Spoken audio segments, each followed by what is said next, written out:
Tonight, let your heart slow down and your spirit rest in the faithfulness of God. As you listen to these words, know that you are not alone. There are moments in life when everything seems still, yet behind the stillness, God's hand moves quietly, weaving a greater story. Let us remember Joseph, a young man marked by dreams, blessed with a vision of purpose he could scarcely understand. Joseph was beloved by his father Jacob, wrapped in a coat of many colors, a gift that spoke of favor, of a future filled with hope. Yet favor does not shield us from suffering. Sometimes it invites it. Joseph's brothers, filled with envy and resentment, looked upon him not with love, but with hatred. His dreams of leadership, dreams of God's calling, became the very thing that turned their hearts against him. They could not bear the sight of him. They could not stand the thought of bowing before their younger brother. One day, when Joseph came to find them in the fields, they saw him from a distance, and their hearts grew darker. They conspired together, and stripping him of his coat, they threw him into a pit deep and empty, a symbol of betrayal, so bitter it could not be easily healed. Imagine Joseph there, alone, abandoned by those he trusted most, dreams crushed under the weight of betrayal, his cries echoing against the stone walls of the pit, unheard, unanswered by human ears, but heaven heard. Though unseen, God was near. Sold to travelers as a slave, Joseph was taken far from his home, far from the warmth of his father's tent, and placed in the house of Potiphar, an officer of Pharaoh, a foreign land, a life of servitude, a future that seemed lost. Yet Scripture tells us, the Lord was with Joseph, and he became a successful man. Genesis 39:2. It was not Joseph's surroundings that determined his destiny. It was not the betrayal of his brothers or the cruelty of strangers. It was the presence of God that shaped his path. Where others saw loss, God saw preparation. Where others saw defeat, God saw the foundation of a greater story. But trials did not end there. Potiphar's wife, desiring Joseph, falsely accused him when he refused her. Though innocent, Joseph was cast into prison, bound once more by injustice. Another pit, another betrayal. How many nights must Joseph have wept in that prison? How many days did he wonder if the dreams given to him had been only illusions? Yet the word says again, "But the Lord was with Joseph and showed him steadfast love." Genesis 39:21. Even behind iron bars, God's plan moved forward. In the silence of that cell, Joseph was being shaped into the man who would one day save nations. In loneliness, he was learning to lean only on the faithfulness of God.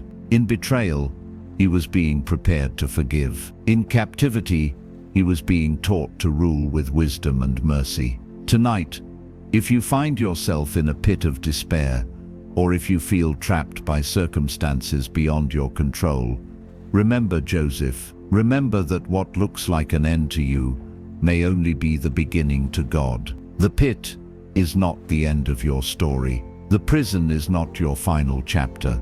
The dreams God placed in your heart were not lies. They were seeds, seeds that must sometimes fall into darkness before they bloom into the fullness of His promise. Hold fast to hope. Even when the world forgets you, heaven never does. Even when your prayers seem to echo unanswered, your cries are reaching the throne of grace. The same God who was with Joseph, unseen yet present, silent yet working, is with you tonight, watching, weaving, preparing. Your story is still being written, and the author is faithful. Rest now. Trust now. You are not alone. Time passed, and the prison walls grew familiar to Joseph.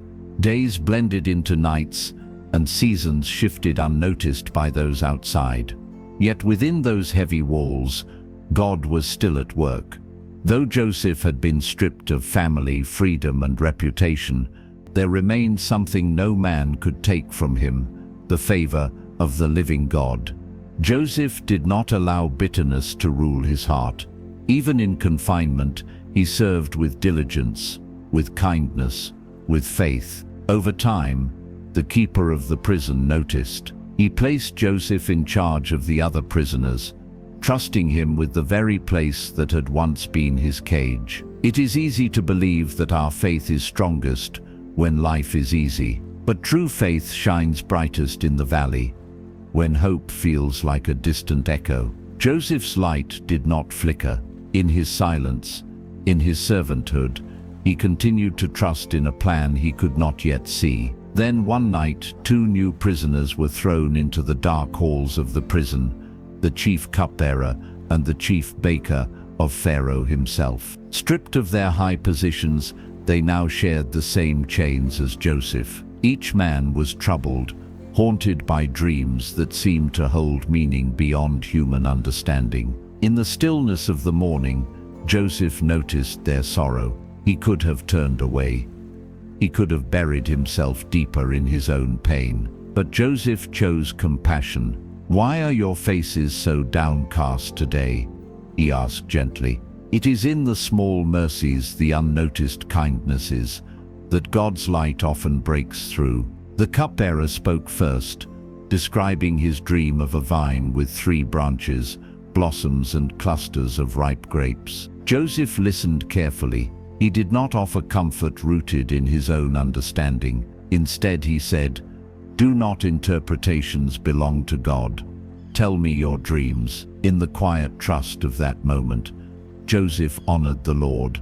He explained the dream. Within 3 days, the cupbearer would be restored to his position in Pharaoh's court. The baker, desperate for hope, shared his dream as well, but Joseph's heart grew heavy. The interpretation was not one of restoration, but of judgment. Within 3 days, the baker would face death. Both dreams, both destinies were revealed just as Joseph had said. Before the cupbearer returned to Pharaoh's side, Joseph made one simple request: "Remember me, mention me to Pharaoh, and get me out of this prison." It was not a plea born of bitterness, but of the simple hope that his long night might finally end. Yet the cupbearer, restored to comfort and luxury, forgot.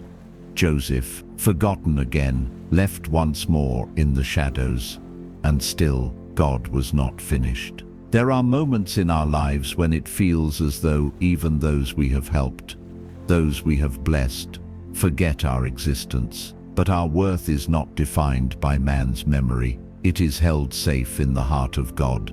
Tonight, if you feel overlooked, if you feel as though your kindness has been forgotten, remember Joseph. Remember that even when men forget, heaven remembers. God does not waste a single tear, a single act of kindness, a single moment of unseen faithfulness. Your story, like Joseph's, is still unfolding, and the author has not forgotten you. 2 full years passed after the cupbearer's restoration.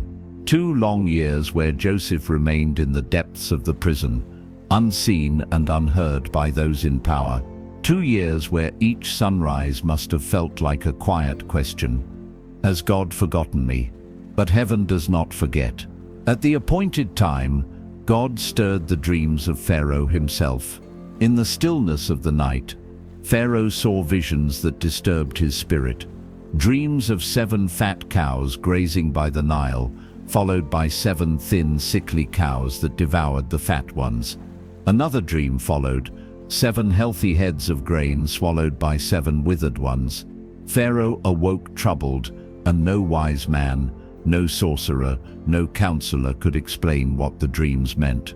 It was then that the cupbearer remembered. In the courts of power, in the midst of Pharaoh's distress, the cupbearer's memory was stirred by the hand of God. He spoke, "Today I am reminded of my shortcomings. There is a young Hebrew in the prison who interpreted my dreams, and they came to pass exactly as he said." And so Joseph, the forgotten prisoner, was summoned from the depths of the dungeon. He washed, he changed his clothes, and he stood before the most powerful man in the land, a shepherd turned slave standing before a king.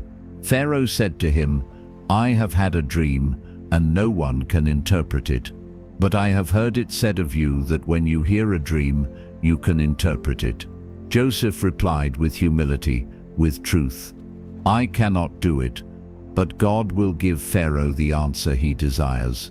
Joseph did not grasp at glory. He did not promote himself. In the moment that could have lifted his life from chains to freedom, he pointed upward, giving honor to the true author of wisdom. Pharaoh told his dreams, and Joseph listened carefully. Then, by the Spirit of God, he explained, the two dreams were one message. 7 years of abundance were coming to Egypt, followed by 7 years of severe famine. God was warning Pharaoh to prepare, to gather grain during the years of plenty, to survive the years of want. Joseph not only interpreted the dream, he offered a plan, a solution rooted in wisdom beyond his years. "Let Pharaoh appoint a wise and discerning man over the land," Joseph advised, "to oversee the storing of food during the years of plenty." Pharaoh and all his officials saw the hand of God in Joseph's words. "Can we find anyone like this man, one in whom is the Spirit of God?"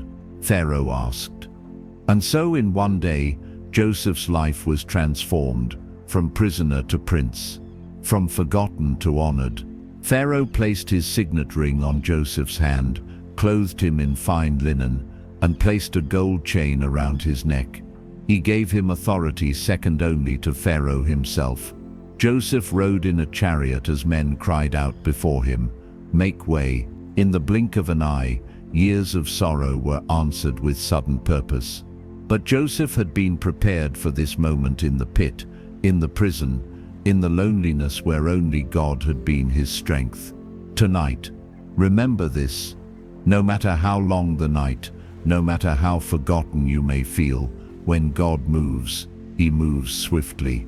Years of waiting are never wasted when placed in his hands. The pit prepared Joseph for leadership.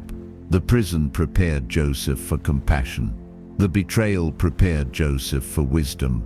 Every tear you have cried, every lonely night you have endured, has not been in vain. Your story is being written by the same hand that lifted Joseph from the ashes. And when your moment comes, you too will be ready. The years of abundance arrived, just as Joseph had said. The fields of Egypt yielded harvests beyond imagination. Grain piled high in storehouses, overflowing with the blessings of heaven's provision. Joseph, with wisdom granted by God, oversaw it all. The land flourished, and Egypt became a sanctuary of security, while the rest of the world drifted unknowingly toward famine. But Joseph's heart, though strengthened by purpose, still carried quiet scars. Somewhere beyond the borders of Egypt, his family lived, those who had sold him into slavery, those whose betrayal had shaped the very path he now walked. In the 7th year the famine began. Harsh and merciless, it swept through nations like a relentless wind. Crops failed. Hunger gnawed at the edges of every village, every city, and far away in the land of Canaan, Joseph's father Jacob heard of grain in Egypt. Desperation drove the brothers to travel to the very place where the brother they had betrayed now ruled. They did not recognize him. How could they? The boy they had cast into a pit had become a man of authority, clothed in robes of state, speaking a foreign tongue.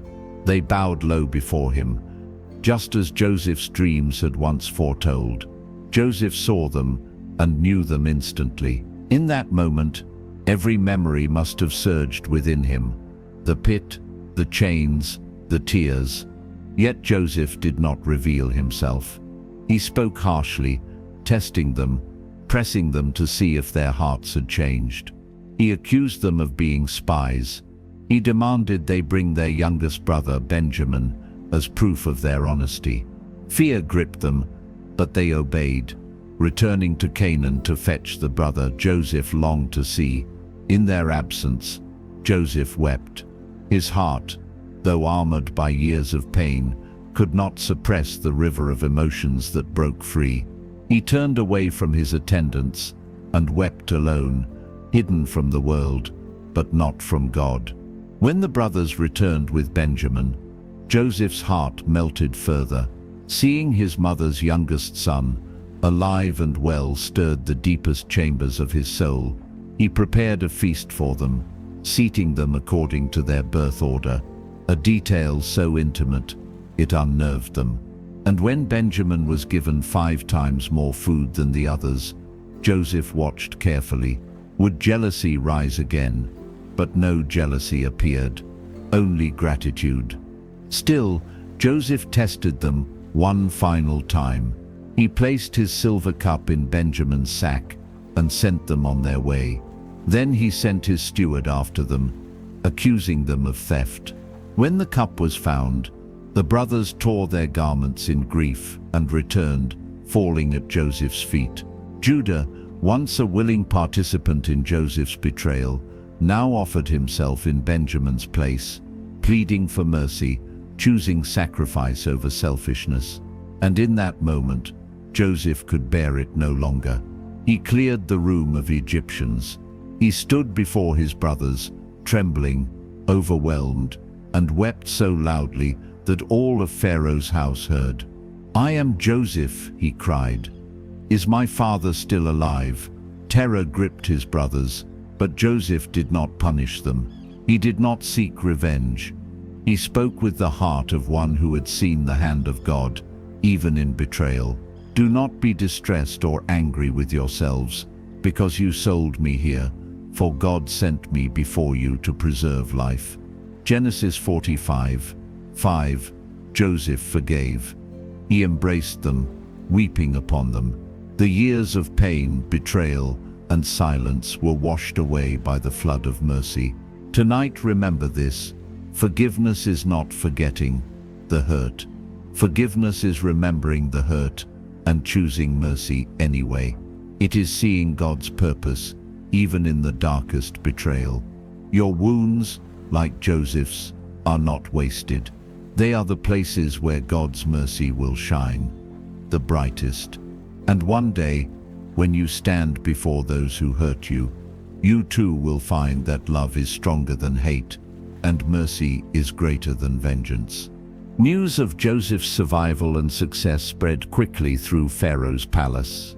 Pharaoh, pleased with Joseph's heart and service, commanded that Joseph's family be brought to Egypt. Wagons and supplies were sent, a royal escort to carry a once broken family into a land of provision and safety. Joseph sent his brothers back to Canaan, their hearts still trembling from the miracle they had witnessed. They returned to their father Jacob, the man whose sorrow had never fully healed. They spoke the words Jacob could scarcely believe: "Joseph is still alive, and he is ruler over all the land of Egypt." At first, Jacob's heart stood still. Grief had buried his hope for so long that resurrection seemed impossible. But when he saw the wagons, when he heard the full testimony, life returned to his weary bones. "My son Joseph is alive. I will go and see him before I die," he said. The journey to Egypt began, a caravan not only of goods and livestock,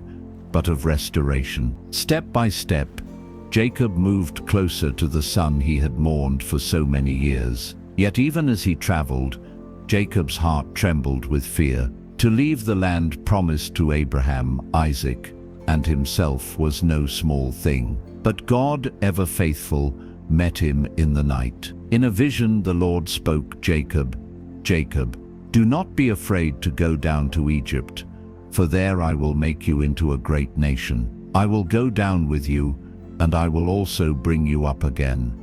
Genesis 46. 2:4. Strengthened by the voice of God, Jacob continued onward. When Joseph saw the caravan approaching, he prepared his chariot and rode out to meet his father. The moment their eyes met, time itself seemed to hold its breath. Joseph, the boy torn away, now a man adorned in glory, fell upon his father's neck and wept for a long time. Jacob, feeling the arms of his son around him, said through his tears, Now let me die, since I have seen your face, and know that you are still alive." The embrace between father and son was more than reunion. It was redemption. Joseph presented his family before Pharaoh, and Pharaoh welcomed them warmly, offering them the best of the land, the fertile region of Goshen, where they could thrive. Years of famine continued, but Jacob's family was sheltered and blessed under Joseph's protection. What once began in betrayal now unfolded into a tapestry of salvation. What was meant for evil had been turned by God's hand into good. Joseph, despite his high station, never abandoned his humility or his faith. He continued to lead wisely, to provide not only for Egypt, but for his family and the nations that came seeking food. Tonight, remember this: no pit is too deep, no betrayal too final, no separation too wide for the hand of God to redeem. Restoration is not always instant. Sometimes it is a long road of pain, patience, and quiet trust. But God's promises do not fail. His plans do not falter. What He speaks over your life will come to pass, even when the road leads through sorrow. If your heart is carrying losses that seem beyond repair, if you are waiting for a reunion that seems impossible, hold fast to hope. The same God who reunited Joseph and Jacob after years of heartbreak is the same God who watches over your story. The embrace you long for, the healing you pray for, the redemption you dream of, they are not forgotten. Your Father in heaven sees you, and His promises still stand. The days passed in the land of Goshen, and Jacob's family grew and prospered under Joseph's care. Egypt, though foreign, became a place of refuge, a place where a broken family could begin again under the shelter of grace. As the years wore on, the time came when Jacob, now old and full of days, felt his life drawing to its close. He summoned his sons, gathering them around his bed for one final blessing, words that would not merely comfort them, but shape generations yet to come. Each son approached, and Jacob spoke over them, not just of who they were, but of who they would become. His blessings and prophecies carried the weight of experience, sorrow, and hope. To Judah, he gave the most beautiful promise: the scepter shall not depart from Judah, nor the ruler's staff from between his feet, until tribute comes to him. Genesis 49:10. Through Judah's line would come kings, and ultimately the true king, Jesus Christ. Jacob's eyes, though dim with age, saw beyond the present. He spoke life into a future none of them could yet imagine. When he had blessed them all, Jacob charged his sons to bury him, not in Egypt, but in the cave of Machpelah, beside Abraham and Sarah, Isaac and Rebekah, a reminder that though Egypt was their refuge for now, their true home was still the land God had promised. Then, with his heart at peace and his family gathered around him, Jacob drew his last breath. Joseph wept over his father, kissed him, and mourned deeply. His love for his father was not diminished by years apart or by his own rise to power.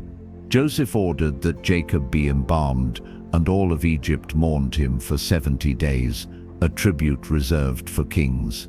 With Pharaoh's blessing, Joseph and his brothers carried Jacob's body back to Canaan, fulfilling his last wish. It was a solemn, sacred journey, marked by honor and remembrance. But when they returned to Egypt, Joseph's brothers grew fearful. Now that their father was gone, would Joseph finally seek revenge for all they had done to him so many years ago? They sent a message to Joseph, pleading for forgiveness once more, and even offered themselves as his slaves. But Joseph's heart remained true to God's mercy.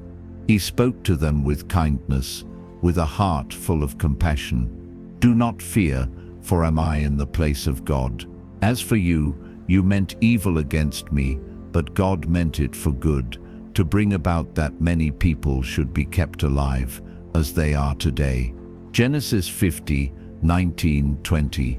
Joseph's forgiveness was not rooted in forgetting the past. It was rooted in seeing God's hand through the pain. What others intended for destruction, God had transformed into salvation. Joseph lived many more years in Egypt, seeing the children of his children, watching the family grow into a great people. Even in a foreign land, he held fast to the promises of God. Before his death, Joseph made his brothers promise that when God visited them, for he was certain God would, they would carry his bones back to the land of promise. Even in death, Joseph's heart remained anchored not to Egypt, but to the covenant of God. Tonight, remember this: true forgiveness sets not only others free, but also your own soul. True faith sees beyond the immediate pain into the eternal purposes of heaven. Your suffering has not been wasted. Your waiting has not been meaningless. What the enemy planned for your harm, God is already turning for your good. Like Joseph, you may not see the full picture today, but one day you will look back and see that every step, every tear, every heartbreak was woven into a masterpiece far greater than you ever imagined.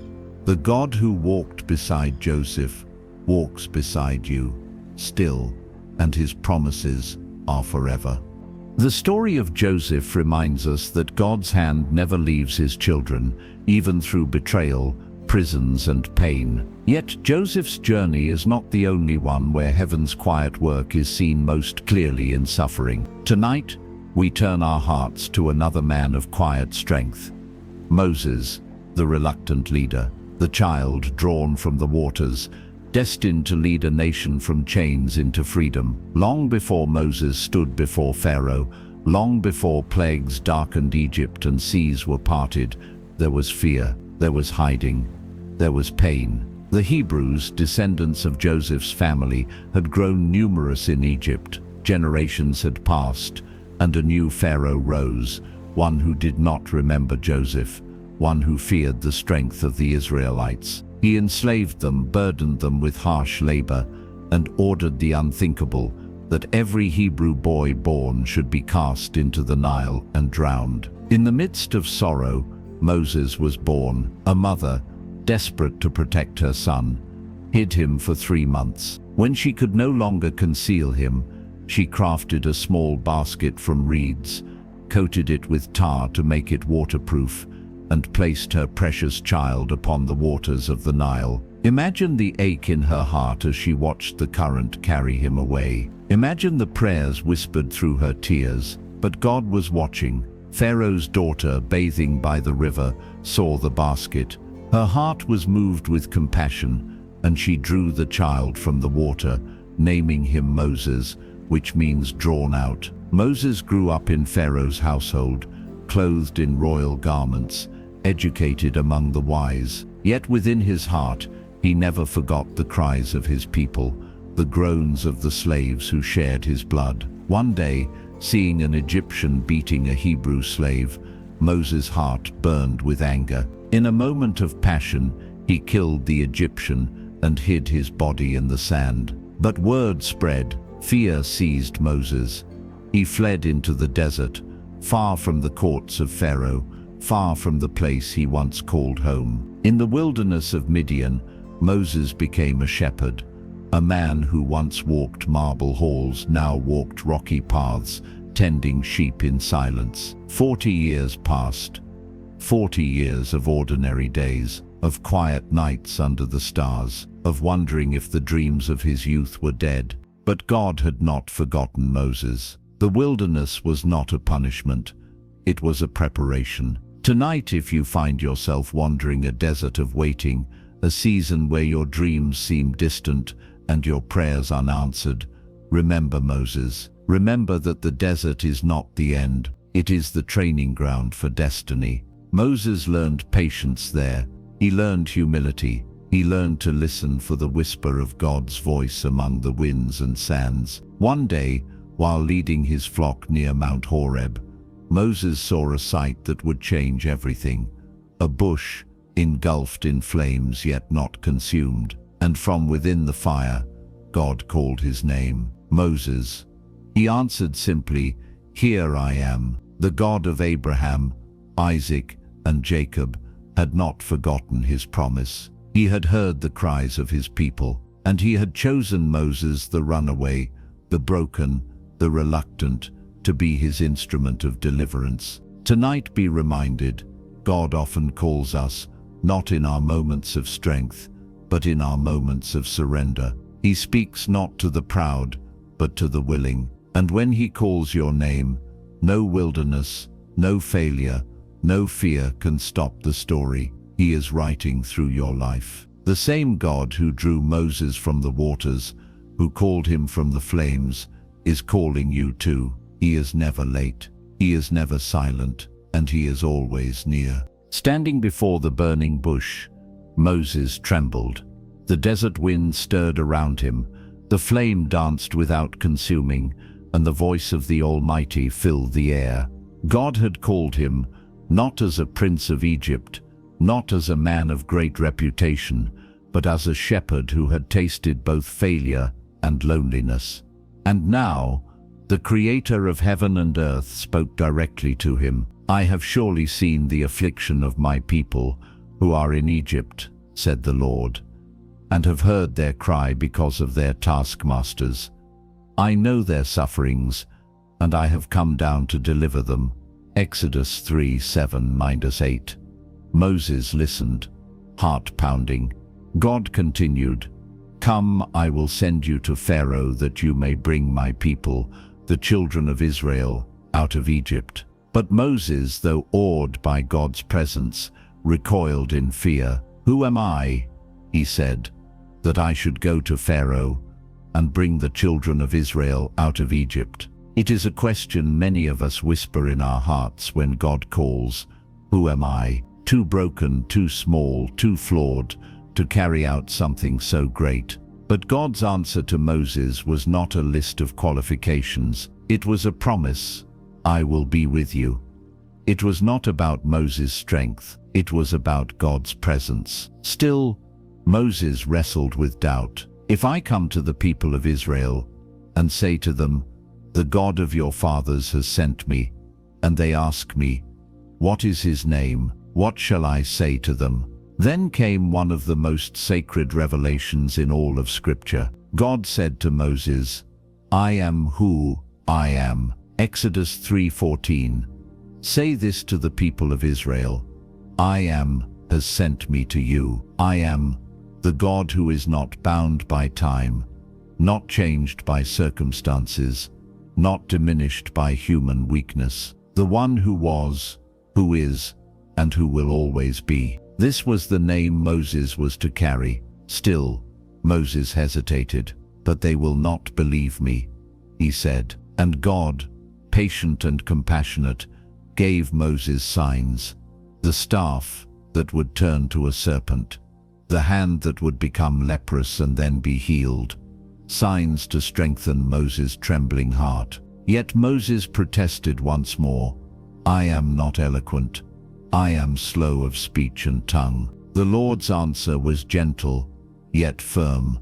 "Who has made man's mouth? Who makes him mute, or deaf, or seeing, or blind? Is it not I, the Lord? Now therefore go, and I will be with your mouth, and teach you what you shall speak." Exodus 4:11-12. Even then, Moses pleaded, "O my Lord, please send someone else." And the anger of the Lord was kindled, yet still he provided. He gave Moses his brother Aaron to speak for him, promising that both would carry the message together. Tonight, if you feel unworthy, if fear grips your heart when you sense God calling you forward, remember Moses. Remember that God does not call the qualified, he qualifies the called. He does not seek those who boast of their own strength. He seeks those humble enough to lean wholly upon him. Moses, the fugitive, the stammerer, the broken, was chosen not because he was perfect, but because he was willing, even in fear, even in weakness, to trust in the great I Am. And you too are being called, not when you are strongest, but when you are honest enough to say, "Here I am, Lord, send me." The God who stood in the fire is the same God who stands beside you now. He is still the I Am. He is still enough, and He is still calling. With the call of God burning in his heart, Moses gathered his courage, took up his staff, and set his face toward Egypt, the land he once fled in fear. Beside him walked Aaron, his brother, his voice, his companion in the journey that lay ahead. They went not in their own strength, but under the command of the Almighty, carrying a message that would shake empires and part seas. "Let my people go." When they stood before the elders of Israel, Moses performed the signs God had given him. The staff turned to a serpent, the hand healed from leprosy, and the people believed. They bowed their heads and worshipped, for they saw that God had visited his people, and they dared to hope for deliverance. With that hope alive, Moses and Aaron approached Pharaoh himself, the king of the strongest empire on earth. "Thus says the Lord, the God of Israel," they declared, "Let my people go, that they may hold a feast to me in the wilderness." Pharaoh's heart was hardened. He scoffed at the request. "Who is the Lord," he said, "that I should obey his voice and let Israel go? I do not know the Lord, and moreover, I will not let Israel go." In defiance, Pharaoh increased the burden upon the Hebrews. He commanded that they continue to make bricks without being given straw, forcing them to gather their own materials while maintaining their quotas. The people's cries grew louder, but not in praise, in bitterness. They turned against Moses and Aaron, accusing them of making their suffering worse. Moses, broken-hearted, turned to God. "O Lord, why have you done evil to this people? Why did you ever send me? For since I came to Pharaoh to speak in your name, he has done evil to this people, and you have not delivered your people at all." It is easy to trust when deliverance comes swiftly. It is harder to trust when obedience seems only to make the suffering worse. But God was not shaken. His promises had not faltered. He answered Moses with words of unshakable assurance. "Now you shall see what I will do to Pharaoh. For with a strong hand he will send them out, and with a strong hand he will drive them out of his land." Exodus 6:1. God reminded Moses of his covenant, the ancient promise made to Abraham, Isaac, and Jacob, and declared again that he would bring his people out from under the burdens of Egypt. He would redeem them with an outstretched arm and with mighty acts of judgment. Still, the people's hearts were broken and their spirits crushed. They could not hear the promise over the weight of their suffering. Moses too wrestled with doubt, questioning how Pharaoh would ever listen to him, a man slow of speech. But God does not abandon those he calls. Step by step, he strengthened Moses, shaping him into the leader who would stand firm against the greatest power on earth. Tonight, remember this: obedience does not always lead to immediate deliverance. Sometimes it leads first through deeper valleys, greater challenges, and darker nights. But the darkness is not the end. Every burden, every unanswered prayer, every painful step is known by God. He is not late. He is not silent. He is preparing a victory so complete that it will leave no doubt that it was his hand alone that saved you. If you feel tonight that your obedience has only led to more pain, do not lose heart. Hold fast. The same God who led Moses through rejection and sorrow will lead you too, not around the fire, but through it, until you stand free, with songs of deliverance on your lips. Your story is still unfolding, and the God who called you will not fail. The time for quiet patience had passed. The time for God's mighty hand to move had come. Moses and Aaron stood once more before Pharaoh, no longer pleading but commanding in the name of the Lord. Let my people go, that they may serve me." Pharaoh's heart, like stone, refused. And so the Lord began to stretch forth his hand, not only to humble a king, but to reveal to all of Egypt and to Israel that he alone is God. Aaron cast down his staff before Pharaoh, and it became a serpent. Pharaoh's magicians, skilled in the dark arts, did the same by their secret enchantments. Yet Aaron's serpent swallowed theirs whole, a silent testimony that no magic could stand before the power of God. Still Pharaoh hardened his heart, and so the first plague came. Moses, at God's command, struck the waters of the Nile with his staff, and all the water turned to blood. The fish died, the river stank, and the Egyptians could not drink. Life, once nourished by the river, was now corrupted, but Pharaoh's heart remained cold. 7 days passed, and Moses returned. Again he spoke the Lord's command, and again Pharaoh refused. So the second plague came, frogs in unimaginable numbers, pouring into houses, beds, ovens, and kneading bowls.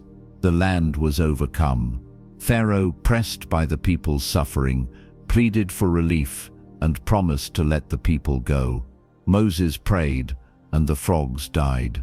But when the pressure lifted, Pharaoh's promise crumbled. His heart grew hard once more. Then came gnats swarming through Egypt, covering man and beast alike. The magicians of Egypt, powerless to replicate this plague, whispered to Pharaoh, "This is the finger of God." But Pharaoh would not listen. Next came swarms of flies, filling homes, corrupting the land, bringing misery without end. Yet in Goshen, where the Israelites lived, there were no flies, a clear division between God's people and the oppressors. Still Pharaoh's heart would not yield. Then disease struck the livestock of Egypt, sparing none of their animals, while Israel's herds remained untouched. Then painful boils broke out on the people and animals alike, so severe that the magicians could no longer even stand before Moses. Still Pharaoh clung to his pride. Then came hail, not ordinary hail, but a storm so fierce that it shattered trees, crushed crops, and killed men and beasts left outside. Fire flashed continually amidst the hail, a terror Egypt had never seen before. Pharaoh, terrified, called Moses and Aaron and confessed, "This time I have sinned. The Lord is in the right, and I and my people are in the wrong." Moses prayed, and the hail ceased. But once again Pharaoh hardened his heart after the danger passed. Tonight, remember this. Pride blinds even the powerful.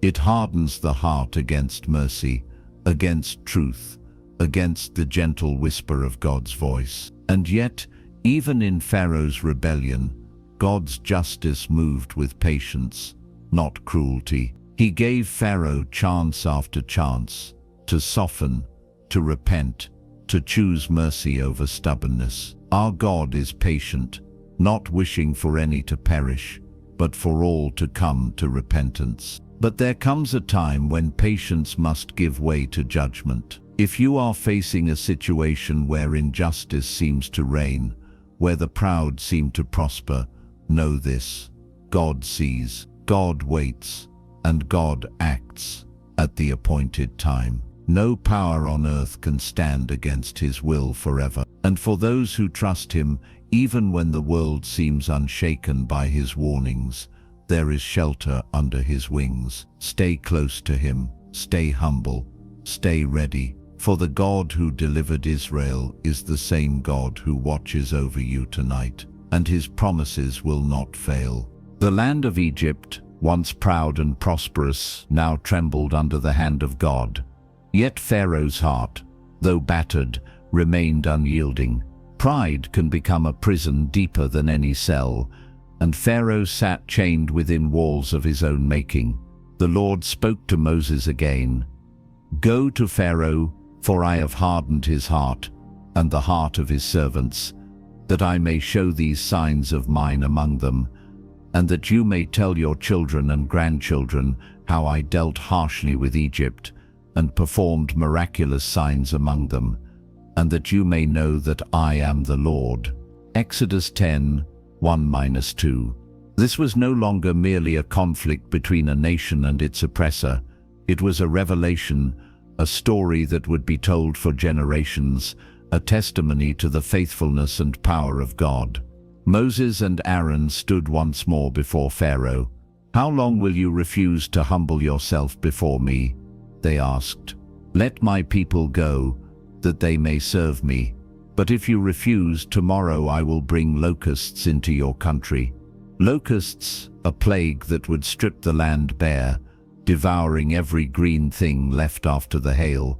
Pharaoh's own officials, weary of suffering, pleaded with him, "Let the men go, that they may serve the Lord their God. Do you not yet realize that Egypt is ruined?" But Pharaoh, ever bargaining, proposed a compromise. Only the men could go, leaving the women and children behind. Moses refused. Deliverance would not be partial. God's redemption would not leave families divided. And so Moses stretched out his staff, and the Lord sent an east wind that blew all that day and night. By morning, swarms of locusts covered the ground, so thick that the land grew dark beneath them. They devoured every plant, every fruit, leaving desolation in their wake. Pharaoh, in panic, called for Moses and Aaron once again. "I have sinned against the Lord your God, and against you," he said. "Now forgive my sin once more, and pray to the Lord your God to take this deadly plague away from me." Moses prayed, and the Lord shifted the wind, driving the locusts into the Red Sea. But Pharaoh's heart hardened yet again. Then the Lord said to Moses, "Stretch out your hand toward the sky, so that darkness will spread over Egypt, darkness that can be felt." And so Moses stretched out his hand, and a thick darkness covered Egypt for 3 days. No one could see anyone else, or move from where they were. Yet once again, the Israelites had light in the places where they lived. Pharaoh summoned Moses. "Go serve the Lord," he said. "Even your women and children may go with you.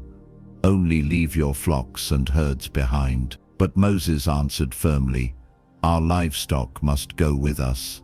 Not a hoof shall be left behind." Deliverance demanded everything. No compromise, no half measures. Pharaoh, enraged, banished Moses from his sight. "Get out of my sight. Make sure you do not appear before me again. The day you see my face, you will die." And Moses replied, "Just as you say, I will never appear before you again." The final confrontation had come. The last plague, the most terrible, would fall tonight. Remember this: true deliverance comes without compromise. When God calls you out of bondage, He calls you completely. Not half your heart, not half your trust, all of it. The enemy will offer bargains, half promises, chains disguised as freedom. But God's call is clear: come out entirely. Leave no part of yourself enslaved to the past. And if the darkness seems overwhelming now, if the waiting feels endless, know this: it is often darkest just before the greatest deliverance. God's hand is moving, even when the night is thick and the morning of freedom is near. Stay faithful, stay steadfast. The God who stood with Moses stands with you still. The night of deliverance had come. The Lord spoke to Moses, his voice solemn and sure. One final plague would fall upon Egypt, one that would break the pride of Pharaoh and free God's people at last. "I will pass through the land of Egypt," said the Lord, "and I will strike down every firstborn, both man and beast. Against all the gods of Egypt I will execute judgment. I am the Lord." Exodus 12:12. But amidst the coming sorrow, God prepared a way of protection for His people, a sign that would mark them as His own. Each family was to take a spotless lamb, without blemish, and sacrifice it. They were to take some of its blood and paint it upon the doorposts and lintels of their homes. Then they were to remain inside, feasting on the lamb, ready to move when the time came. The blood would be a sign. When I see the blood, I will pass over you, and no plague will befall you to destroy you when I strike the land of Egypt. Exodus 12:13. It was a night that would be remembered forever, the Passover. Imagine the scene, homes lit by flickering lamps, the air thick with anticipation, mothers holding their children close, fathers marking the doors with trembling hands, silent prayers rising from trembling hearts, trusting not in their strength, not in their worthiness, but in the blood of the Lamb. And outside, in the darkness, a stillness fell that was heavier than any before. Then, as the night deepened, the judgment came. Throughout Egypt, a great cry arose, a cry of grief and terror, as every firstborn in the land fell. From the palace of Pharaoh to the humblest cottage, no house untouched by sorrow. But among the Israelites, not even a dog barked. Under the covering of the blood, there was peace, there was protection. Pharaoh, broken at last, summoned Moses and Aaron in the middle of the night. "Leave my people, you and the Israelites. Go, worship the Lord as you have requested. Take your flocks and herds as you have said, and go and bless me also." Freedom at last. The Israelites, carrying the gold, silver, and clothing given by the Egyptians, began their journey out of bondage. Hundreds of years of slavery ended in a single night. The Lord himself went before them, a pillar of cloud by day and a pillar of fire by night, never leaving his people as they stepped into their destiny. Tonight, remember, this deliverance does not come because we are strong or wise or worthy. It comes because God is faithful. It comes by the blood of the Lamb. The same God who shielded his people in Egypt shields you even now. The same covering, the same mercy is available for every heart willing to trust in him. If the night around you feels dark, if fear whispers that judgment is near, take heart. The blood still speaks. The sacrifice has been made. The Lamb of God, Jesus Christ, has already marked your life with his own blood, and no enemy, no judgment, no darkness can snatch you from his hand. Rest under his covering, trust in his promise, and know that even in the deepest night, you are protected by a love that death itself cannot overcome. The journey had begun. For the first time in generations, the people of Israel walked not as slaves but as a free people. They carried with them the memories of pain and sorrow, but also the promises of God, promises that stretched back through Abraham, Isaac, and Jacob. They did not leave Egypt alone. The Lord himself went before them, a pillar of cloud by day to lead them on their way, and a pillar of fire by night to give them light. Neither the cloud nor the fire departed from before the people. God's presence was not distant, it was visible, constant, faithful. Step by step, they followed. It would have been easy for God to lead them by the shortest road, the straight path through the land of the Philistines, but he knew their hearts. He knew they were not yet ready for war, not yet ready for greater battles. Instead, he led them by the longer path through the wilderness toward the Red Sea. Sometimes the longer road is not punishment but protection. When the Israelites camped by the sea, Pharaoh's heart once again turned to hatred. He gathered his army, 600 of his best chariots, and all the other chariots of Egypt, and pursued the Israelites. As Pharaoh's army approached, the Israelites lifted their eyes and saw the Egyptians marching after them. Fear gripped their hearts, and they cried out to the Lord. They turned against Moses, their fear blinding them to the miracles already behind them. Was it because there were no graves in Egypt that you brought us to the desert to die? They cried. What have you done to us by bringing us out of Egypt? Fear often makes us forget how far God has already brought us. But Moses stood firm. He said to the people, "Fear not, stand firm, and see the salvation of the Lord, which he will work for you today. For the Egyptians whom you see today, you shall never see again. The Lord will fight for you, and you have only to be silent."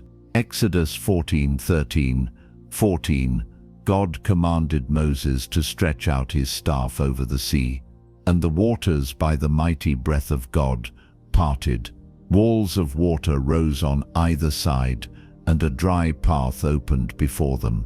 The Israelites stepped forward into the impossible, not by their strength, but by the faithfulness of their deliverer. Pharaoh's army pursued them into the sea, but God fought for his people. The wheels of the chariots jammed. Confusion spread, and when the Israelites had crossed safely, Moses stretched out his hand once more, and the waters returned with a mighty roar, covering the armies of Egypt. Not one remained. And there, on the far shore, the Israelites looked back and saw their enemies defeated. They lifted their voices in a song of praise, a song that echoed through the wilderness, a song of victory and deliverance. I will sing to the Lord, for he has triumphed gloriously. The horse and his rider he has thrown into the sea. Exodus 15:1. Tonight, remember this: the road may be longer than you expected. The sea may seem impassable.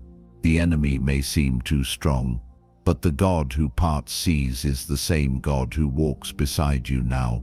When you feel trapped, when fear grips your heart, stand firm.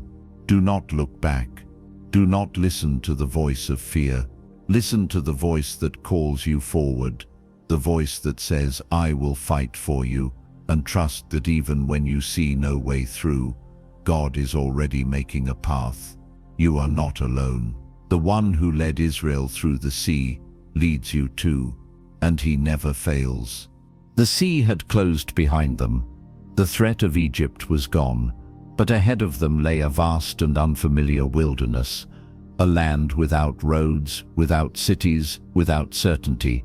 Freedom had come, but freedom did not mean the journey would be easy. The Israelites walked into the desert, led only by the pillar of cloud by day and the pillar of fire by night, the visible reminder that though they did not know the way, they were not alone.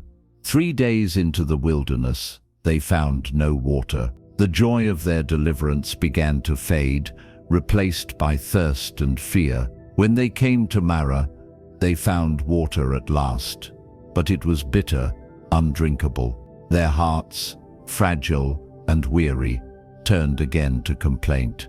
What shall we drink?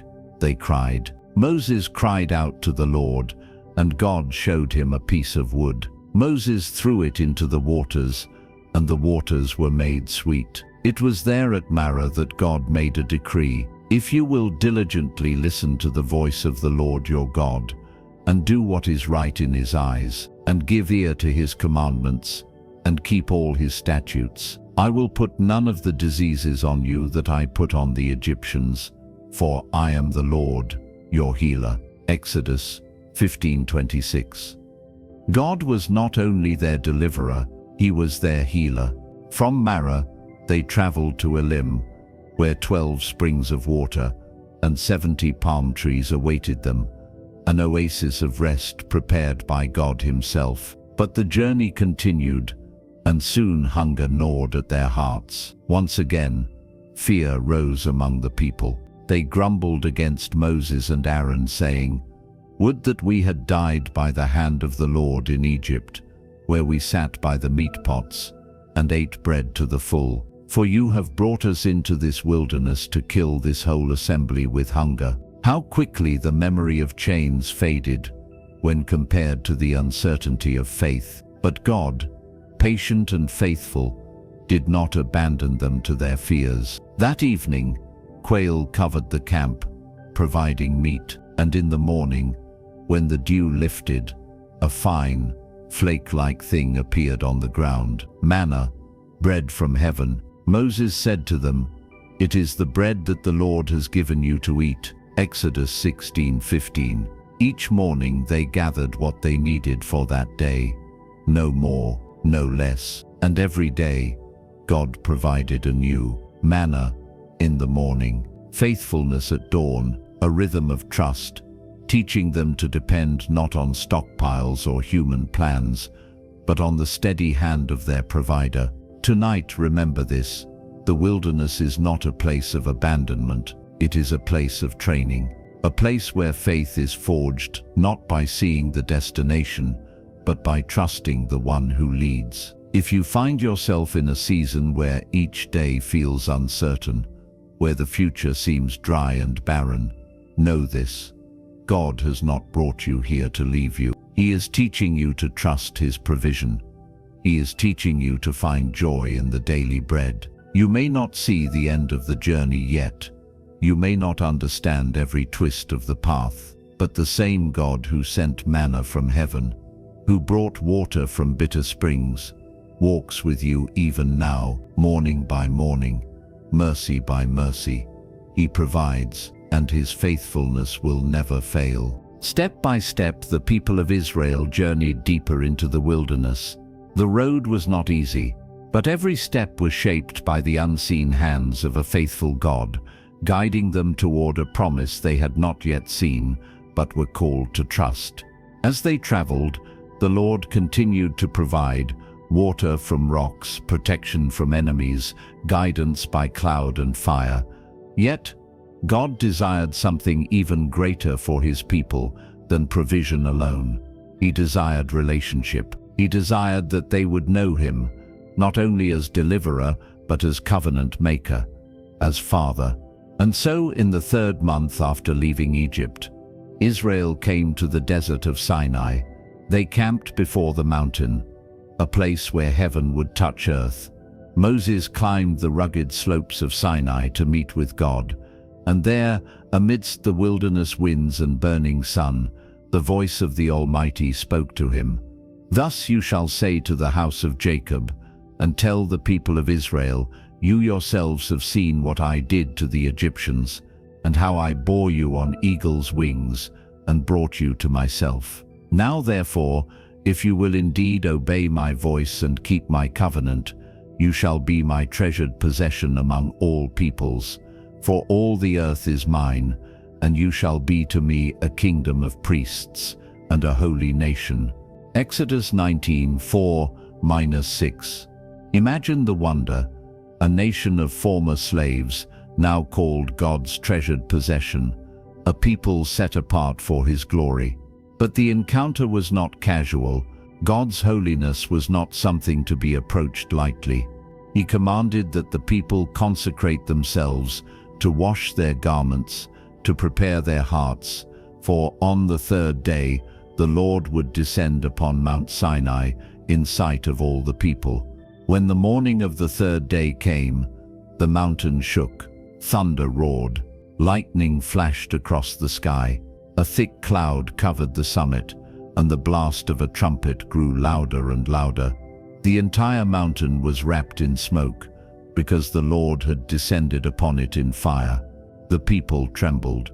Moses led them out to meet God, and they stood at the foot of the mountain, gazing upward in awe and fear. Then the Lord spoke, not through Moses, but directly, His voice rolling like thunder, declaring the 10 Commandments to His people. "You shall have no other gods before me. You shall not make for yourself a carved image. You shall not take the name of the Lord your God in vain. Remember the Sabbath day, to keep it holy. Honor your father and your mother. You shall not murder. You shall not commit adultery. You shall not steal. You shall not bear false witness. You shall not covet." Each word carved not only into stone, but into the hearts of the people. The people, overwhelmed by the glory and fearfulness of God's presence, begged Moses to speak to God on their behalf. They could not bear the sound of his voice. Moses answered them, "Do not fear, for God has come to test you, that the fear of him may be before you, that you may not sin." Exodus 20:20. It was not terror God sought to plant in their hearts, but reverence, a holy awe that would guard their steps and guide their lives. Tonight remember this: the same God who delivers also calls. He does not lead us into freedom merely to wander. He calls us into relationship. He calls us to holiness. He calls us to walk not by fear, but by faith and love. The fire on Sinai, the thunder in the skies, they are reminders that God is not distant. He is near, holy, mighty, tender, and even now he calls you to draw near, not in terror, but in trust. The same voice that spoke on the mountain speaks to your heart still. Listen and live. After the thunder, the fire, and the voice of the Almighty had filled the mountain, God called Moses to come up higher, to enter deeper into his presence, away from the trembling crowd below. Moses climbed the slopes of Sinai once again, stepping into the cloud of glory that wrapped the summit like a living veil. For 40 days and 40 nights, Moses remained there face to face with the presence of the Eternal. There, in the heart of the cloud, God gave Moses more than commandments carved in stone. He gave him the blueprints for a new way of living. He revealed the design for the tabernacle, a sacred dwelling where God's presence would live among his people, not far off, not hidden away, but near.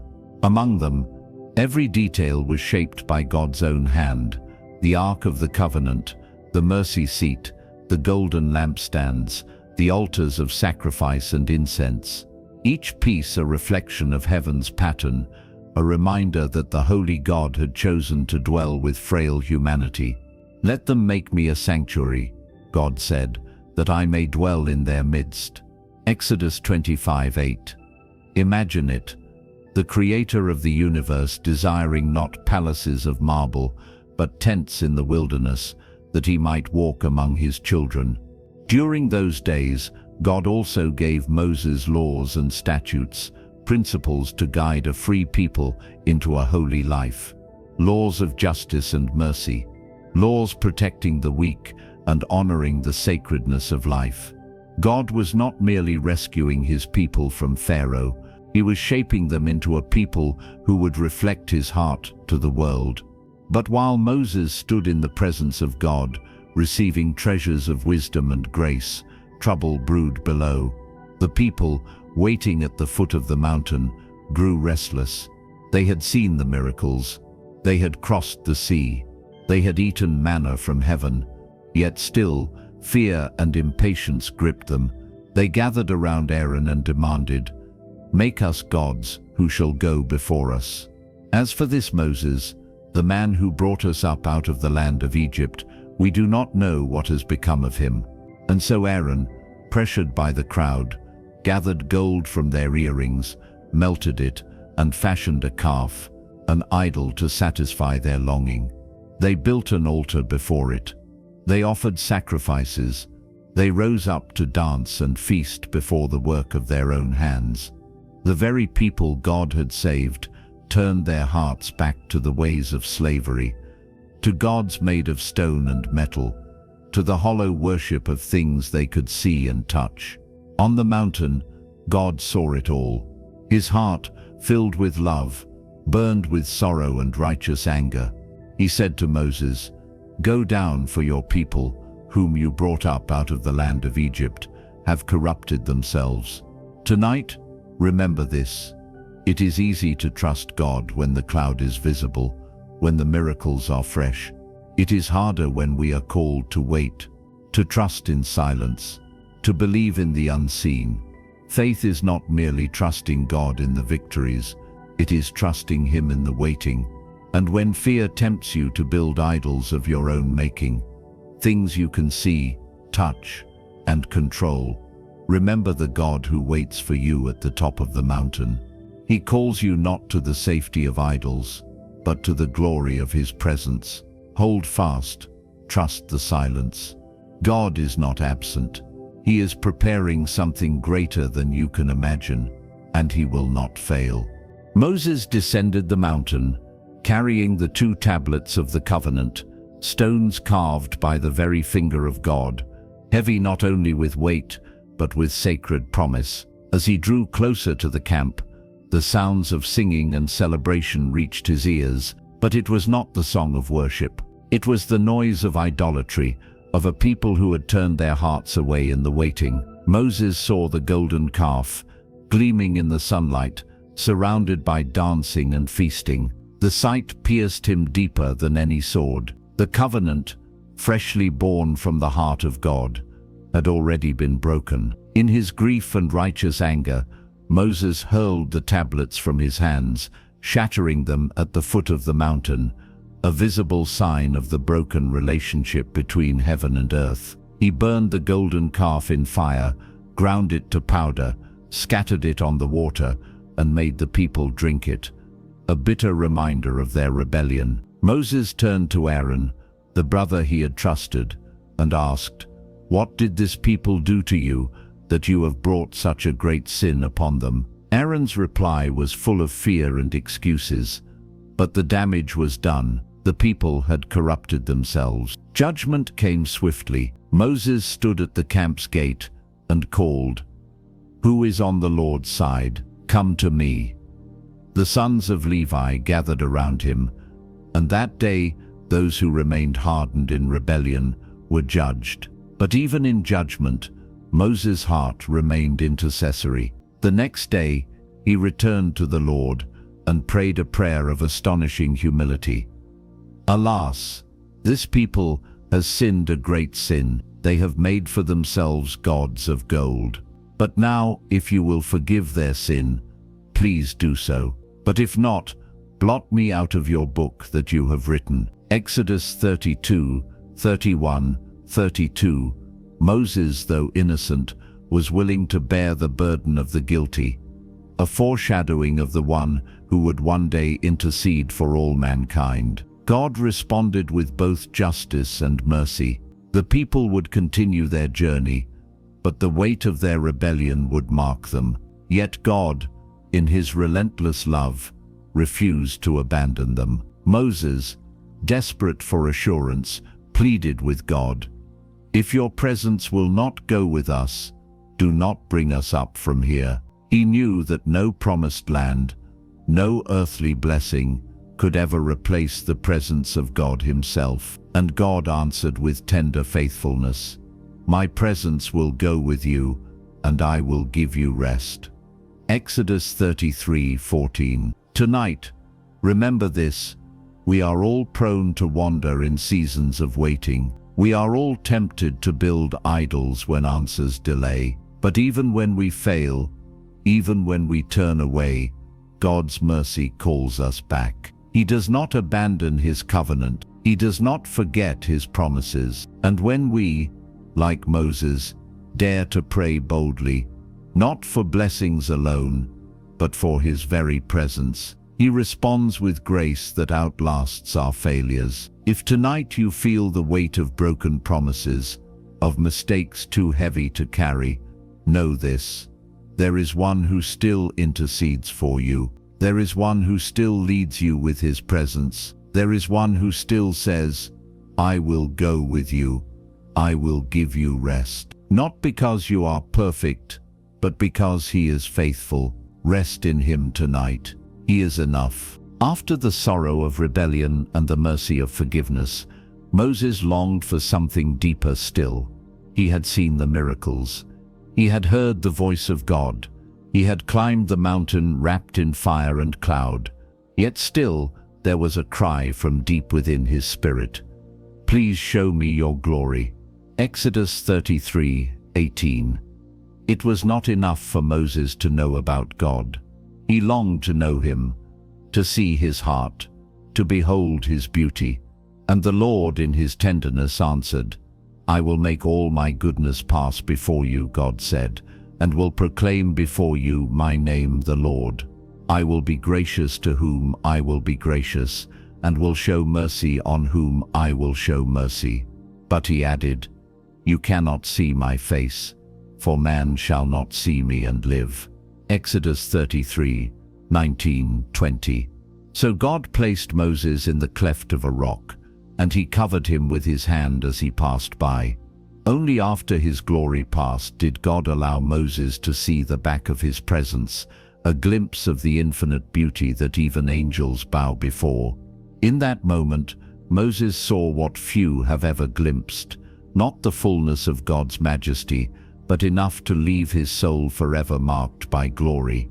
Then God commanded Moses to carve new tablets of stone, to replace the ones shattered in sorrow. Once again, Moses ascended Mount Sinai, and there the Lord descended in the cloud and stood with him, proclaiming his name, the Lord, a God merciful and gracious, slow to anger, and abounding in steadfast love and faithfulness, keeping steadfast love for thousands, forgiving iniquity and transgression and sin, but who will by no means clear the guilty. Exodus 34:6-7. It was not just power that Moses beheld, it was mercy, it was grace, it was love vast enough to forgive generations, yet holy enough to call for justice and truth.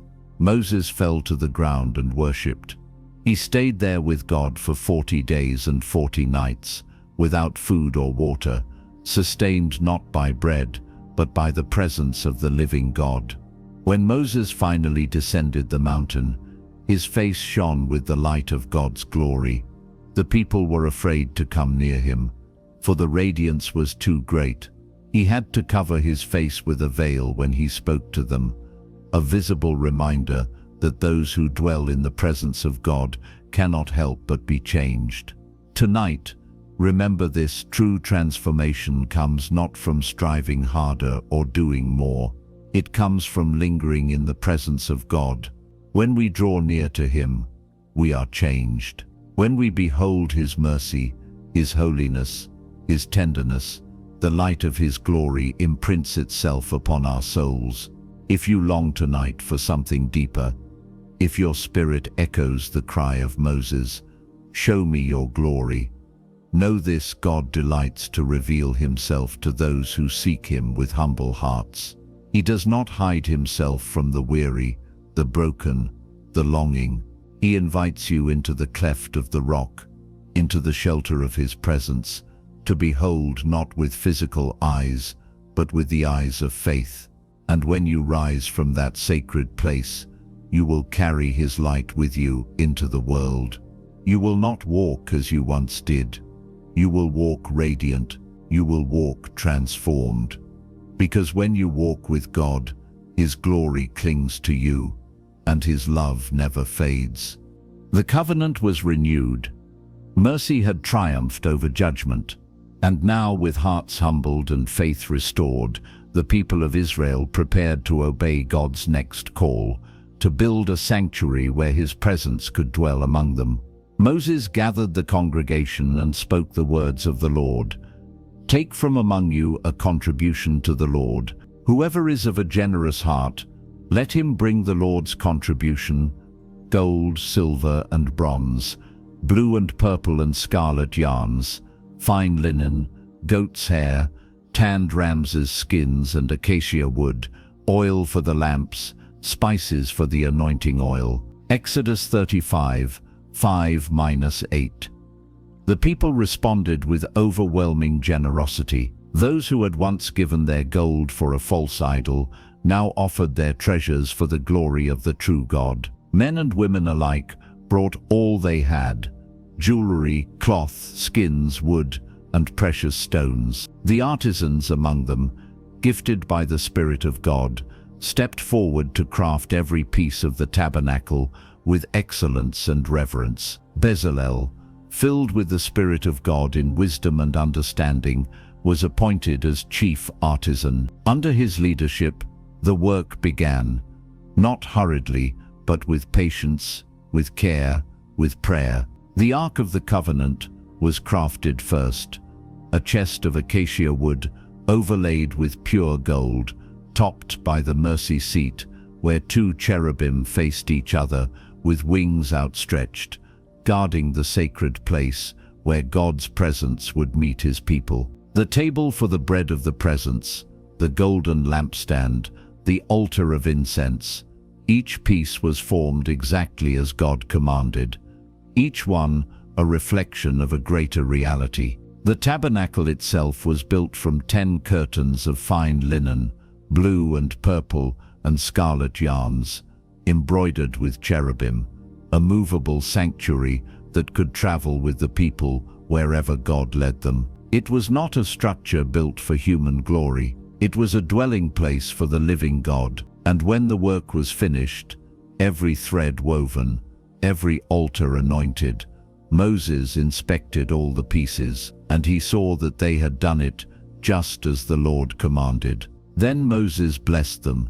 The time had come to raise the tabernacle. They set up the frames and overlaid them with gold. They spread the curtains across the frames. They placed the ark behind the veil, shielding the mercy seat from ordinary eyes. They set the table and the lampstand and the altar in their appointed places. And when everything was ready, the most holy act was done. Moses anointed the tabernacle and all that was in it with the holy oil, consecrating it to the Lord. Then something beautiful happened. A cloud covered the tent of meeting, and the glory of the Lord filled the tabernacle. Moses could not even enter, for the cloud rested upon it, and the glory of the Lord filled every space. And so, from that day onward, whenever the cloud lifted from the tabernacle, the people would set out, and when the cloud rested, they would stay where they were. For the cloud of the Lord was on the tabernacle by day, and fire was in it by night, in the sight of all the house of Israel throughout all their journeys. Exodus 40, 36, 38. Tonight, remember this: God does not ask for grand cathedrals built by human pride. He asks for hearts willing to give, hands willing to serve, spirits willing to obey. He desires to dwell not only among his people, but within them. Your heart is now his tabernacle. Your life is now his dwelling place. And when you offer what you have, your talents, your time, your trust, he fills you with his glory. You may feel small, but every thread of obedience, every act of faithfulness, every offering of love builds something eternal. The God who filled the tabernacle with his glory fills your heart even now. You are his sanctuary. You are his beloved dwelling place, and his presence will never leave you.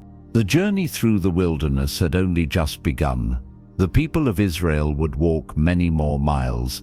They would face battles, doubts, rebellions, and miracles beyond imagination. They would stumble, they would question, they would fall. Yet through it all, one truth remained steady. God was with them, not because they were perfect, not because they always believed, but because he had chosen them, because he had loved them with a love stronger than their failures. Every morning the manna appeared, daily mercy laid fresh on the ground. Every night the fire burned, a light against the darkness. When they thirsted, water flowed from rocks. When they feared, his voice came through prophets. When they strayed, his discipline brought them back. He was a cloud by day and fire by night. He was the whisper on the mountain and the roar that parted seas. He was their protector, their provider, their deliverer, their God. And though their journey stretched longer than they ever imagined, though the wilderness seemed endless at times, every step was held in his hands. Tonight, your own life may feel like a wilderness. Maybe you feel lost between the Egypt you left behind and the promised land you have not yet reached. Maybe the road feels long and the nights feel lonely. But hear this truth: you are not wandering aimlessly, you are being led. The same God who led Israel through dry places leads you still. The The same hands that carved commandments into stone are carving his promises into your heart. The same voice that called Moses from the bush is calling you tenderly, patiently, faithfully. You are not forgotten in the wilderness. You are not abandoned in the silence. Every desert has its hidden springs. Every trial has its hidden mercies. Every delay has its hidden purpose. And God, the God of Abraham, Isaac, Jacob, Moses and Joseph, walks beside you even now. He goes before you in the cloud. He guards you in the fire. He speaks over you in the stillness. He fights for you when you cannot fight for yourself. So tonight, rest. Rest in the assurance that you are held by everlasting arms.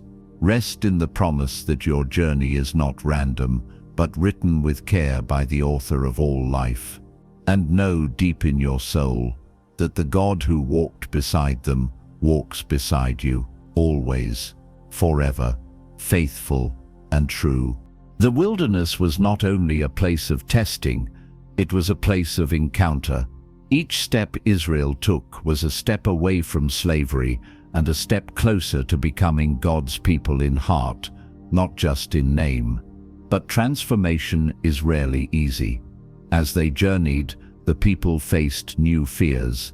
The barren landscape stretched endlessly before them.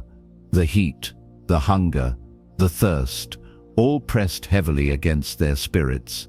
And though they had seen miracles, though they had tasted manna from heaven and walked through parted seas, doubt still crept into their hearts. At Rephidim, they found no water. Once again, fear overcame faith. They quarreled with Moses, crying out, "Why did you bring us up out of Egypt, to kill us and our children and our livestock with thirst?" Their anger boiled into accusations, and Moses, weary and wounded, cried out to God, "What shall I do with this people? They are almost ready to stone me." But God was not surprised by their weakness. He instructed Moses, "Take in your hand the staff with which you struck the Nile, and go. Behold, I will stand before you there on the rock at Horeb, and you shall strike the rock, and water shall come out of it, and the people will drink." Exodus 17:5, Nos 6. Moses obeyed. He struck the rock, and from the barren stone, life flowed. Fresh, clean water poured out into the dry ground, enough for every man, woman, and child. Life from the lifeless, hope from the hopeless. It was a sign not only of God's provision, but of his patience. He did not abandon his people because of their fear. He met them in it. He did not withhold his gifts because of their grumbling. He gave freely because he is faithful. Tonight, if you feel like your heart is a desert, cracked, dry, weary, remember this: God can bring living water from the hardest places. He can pour hope into the dry corners of your soul. He can sustain you even when you feel like you have nothing left to give. You do not have to be perfect to be loved. You do not have to be strong to be carried. You simply have to come, thirsty, tired, honest, and trust that he is enough. The rock still stands. The water still flows. The hand that struck the stone still reaches out to you. Drink deeply tonight and live. Not long after the water flowed from the rock, the people faced a new kind of trial, one they had not encountered before in freedom. An enemy rose against them. The Amalekites, fierce desert warriors, came to fight against Israel at Rephidim. The people, still fragile, still learning to walk as a nation under God's guidance, now had to stand and defend themselves. Moses turned to Joshua, a young man of courage and faith. "Choose for us men," Moses said, "and go out and fight with Amalek. Tomorrow I will stand on the top of the hill with the staff of God in my hand." Exodus 17:9. Joshua gathered the men, and as the sun rose over the barren hills, the battle began. But this battle would not be won by strength alone. Moses, climbing the hilltop with Aaron and Hur beside him, lifted the staff of God high above his head, a visible sign of prayer, of dependence, of surrender to heaven's power. And as long as Moses' hands were lifted, Israel prevailed. When he lowered his hands, Amalek began to overcome. It was not the sword that secured the victory. It was the posture of prayer. But the battle was long, and Moses' arms grew heavy. Seeing his weariness, Aaron and Hur came to his side. They placed a stone beneath him to sit on, and each one held up one of his arms, steady, faithful, until the sun dipped below the horizon. Because of their faithfulness, because of Moses' intercession, and because of God's power, Joshua and the Israelites overwhelmed Amalek. After the battle, the Lord said to Moses, "Write this as a memorial in a book, and recite it in the ears of Joshua, that I will utterly blot out the memory of Amalek from under heaven." Exodus 17:14. And Moses built an altar, and called it, "The Lord is my banner," for he said, "A hand upon the throne of the Lord." Tonight remember this: some battles in life are not won by our own strength, but by our willingness to depend completely on God. It is not the might of our hands that brings victory. It is the lifting of our hearts toward heaven. It is the faith that even when we grow weary, God fights for us. And sometimes, when our arms tremble, when our faith falters, He sends others, friends, brothers, sisters, to hold us up until the victory is complete. You were never meant to fight alone. You were meant to live beneath the banner of God's love, to trust in His strength, and to find your victory, not in striving, but in surrender. Tonight, if you feel like the battle is too much, if your arms are tired and your heart is weary, lift your eyes. There is one who fights for you, and His banner over you is love.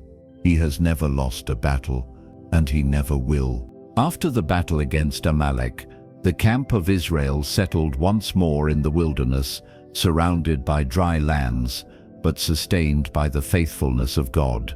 One day, Moses received visitors. His father-in-law Jethro came to him, bringing Moses' wife and sons, whom Moses had sent away during the chaos of Egypt's deliverance. It was a reunion filled with joy and gratitude. Moses shared with Jethro all that the Lord had done, the miracles in Egypt, the parting of the sea, the provision of manna and water. Jethro rejoiced. "Now I know," he said, "that the Lord is greater than all gods." Exodus 18:11.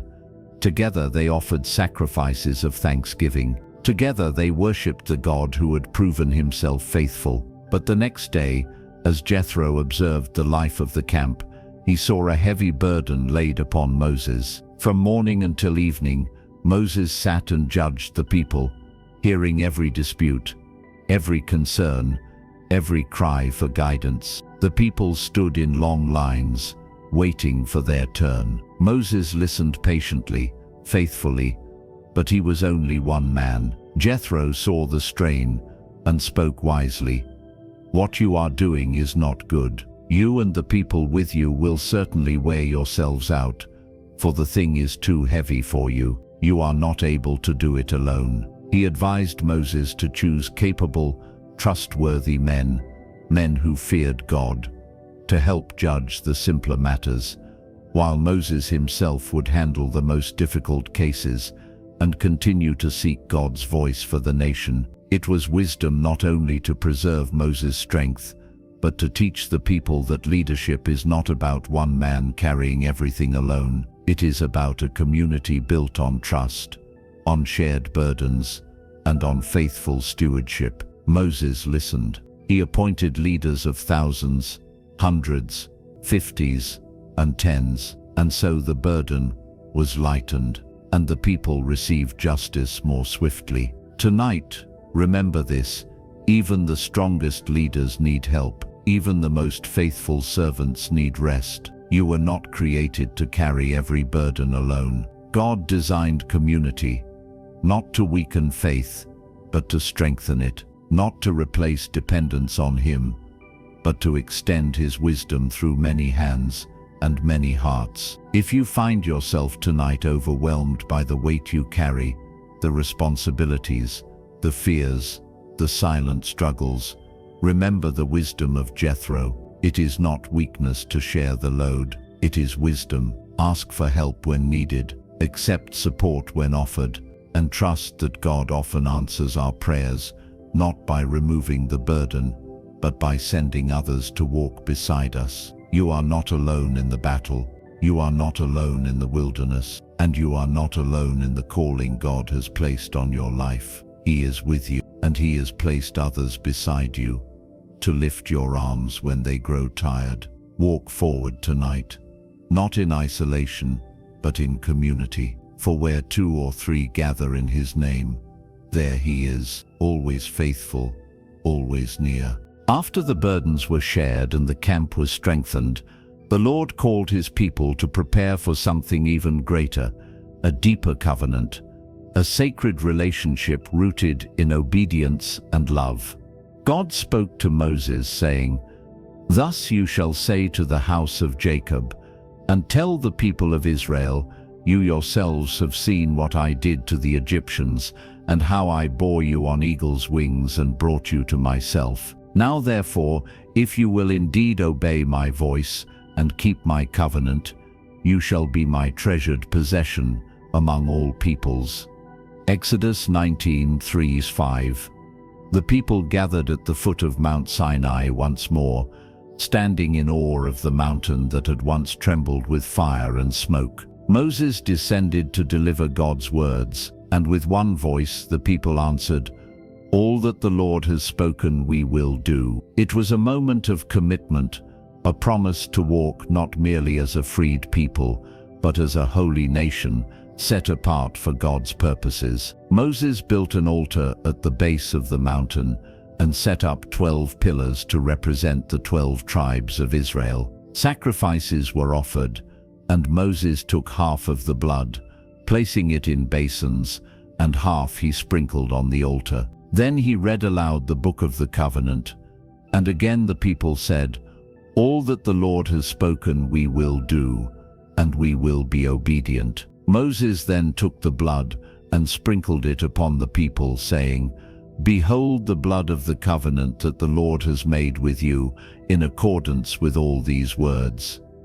Exodus 24:8. It was a solemn and sacred moment. A nation once enslaved was now bound to the living God, not by chains of iron, but by the bonds of love, faith, and holy promise. Then something extraordinary happened. Moses, Aaron, Nadab, Abihu, and 70 of the elders of Israel ascended partway up the mountain, and there they saw the God of Israel. Beneath his feet was something like a pavement of sapphire stone, clear as the sky itself. And yet, God did not stretch out his hand against them.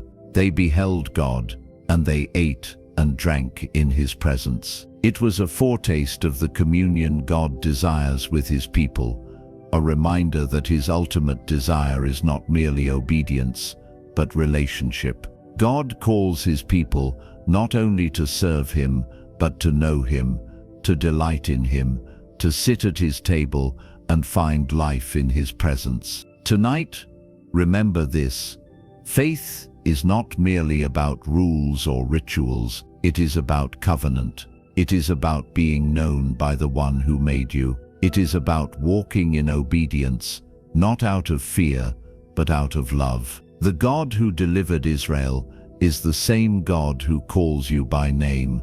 He does not call you into slavery, but into sonship, not into cold religion, but into living relationship. He invites you to climb the mountain, to behold his beauty, to feast on his goodness, and to walk every day in the light of his covenant love. You are not just freed, you are chosen, you are called, you are his treasured possession. Rest in that truth tonight, and know that his promises never fail. After the covenant was sealed and the elders beheld the beauty of God's presence, Moses was called even higher into the mountain. There, alone with God, Moses received not only the tablets of stone, the foundation of God's law, but also detailed instructions for a holy life centered around worship and remembrance. God spoke of the tabernacle once more, but deeper this time: the measurements, the colors, the sacred objects. Every detail reflected not human creativity, but divine design. The Ark of the Covenant, the table of showbread, the golden lampstand, the altar of incense, the priestly garments, all were given as blueprints for creating a place where heaven would touch earth. God was not just dwelling above his people, he was choosing to dwell among them, walking with them through the wilderness. And at the heart of these instructions was a rhythm of rest and trust. The Sabbath. 6 days shall work be done, the Lord said. But the seventh day is a Sabbath of solemn rest, holy to the Lord. Exodus 31:15. The Sabbath was not a burden. It was a gift, a weekly reminder that they were no longer slaves forced to labor without end. They were children of a faithful God who invited them into rest. It was a declaration that their worth was not found in endless work, but in being known and loved by the one who created them. But even as Moses lingered on the mountain, even as God spoke words of covenant love, trouble was growing below. The golden calf had been made. The people, impatient and fearful, had turned away from the God who saved them. God saw it all. His heart, filled with both righteous anger and deep sorrow, burned with grief. He spoke to Moses, "Go down, for your people, whom you brought up out of the land of Egypt, have corrupted themselves." Exodus 32:7. God offered Moses an unthinkable choice: to destroy the people and raise up a new nation from Moses alone. But Moses, though wounded by the people's betrayal, pleaded for mercy. "O Lord," he said, "turn from your burning anger and relent from this disaster against your people. Remember Abraham, Isaac, and Israel, your servants, to whom you swore by your own self." And the Lord relented. Such is the heart of intercession, standing in the gap between judgment and mercy, between failure and forgiveness. Tonight, remember this: God's instructions are not chains meant to bind you, they are pathways meant to free you. The call to rest, the call to worship, the call to walk in holiness. These are gifts from a Father who knows our frailty. And even when we fail, even when we turn aside in fear or impatience, His mercy reaches out. There is always a way back. There is always grace in the wilderness.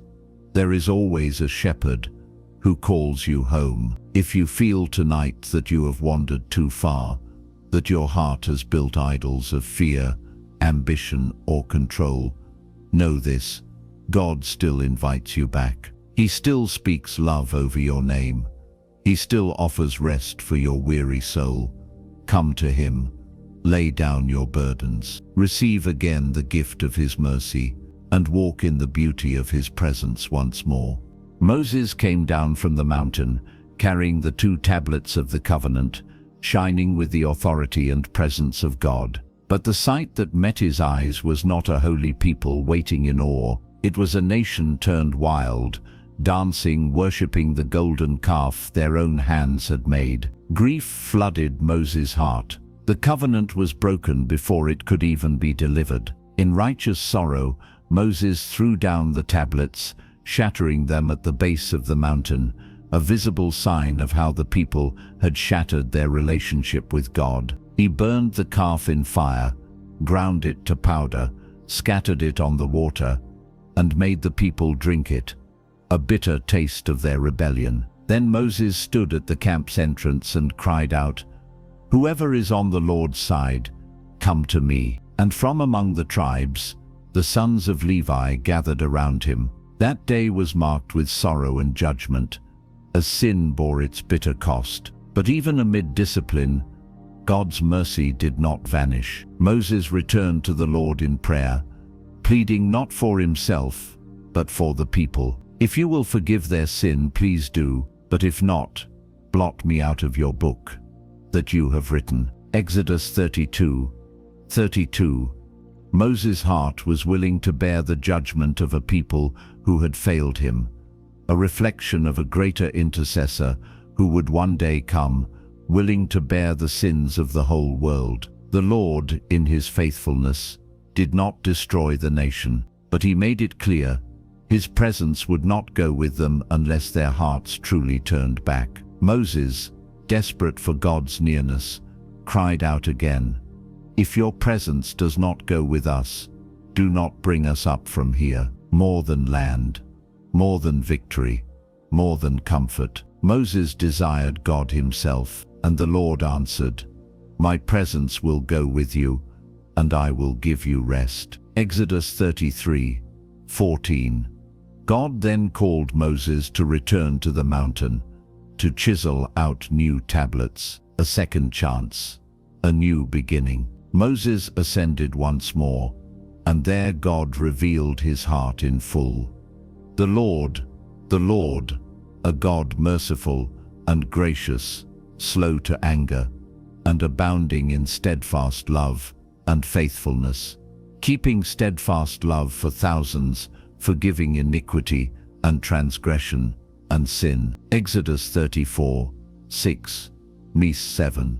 The covenant was renewed. Mercy triumphed over judgment, and Moses, shining with the radiance of God's glory, returned to the people, not with words of condemnation, but with words of restoration. Tonight, remember this: God's faithfulness does not depend on our perfection. We stumble, we forget, we build idols of our own making, but his mercy remains. When we repent, he renews. When we return, he restores. The journey may be marked with failure, but it is also marked with forgiveness. And the God who led Israel through shattered covenants and new beginnings walks with you still. If your heart feels broken tonight, if you fear you have wandered too far, know that the same invitation stands. Come back, receive grace. Walk once more in the light of his presence. He will not forsake you. He will go with you, and he will give you rest. With the covenant renewed and the mercy of God covering them once again, the people of Israel turned their hands and hearts to the task God had given, building the tabernacle. This time it was not fear or obligation that moved them, it was gratitude. It was love. Other men and women, stirred by the Spirit of God, came forward with offerings: gold, silver, bronze, fine linen, precious stones, acacia wood. They brought their skills as well, craftsmen, weavers, metal workers, and builders, each offering their talents for the glory of the one who had redeemed them. So great was their generosity that Moses had to command them to stop bringing gifts. "There is more than enough," he said. Exodus 36:7. Imagine it.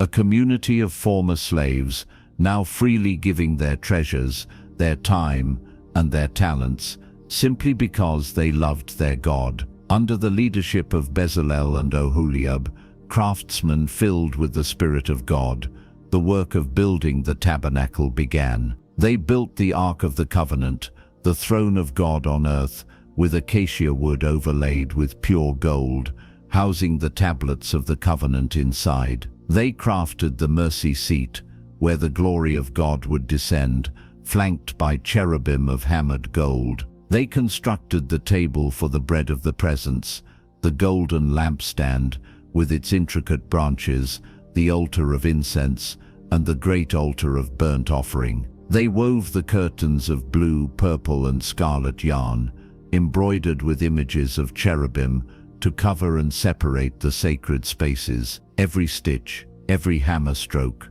every polished surface, all were acts of worship.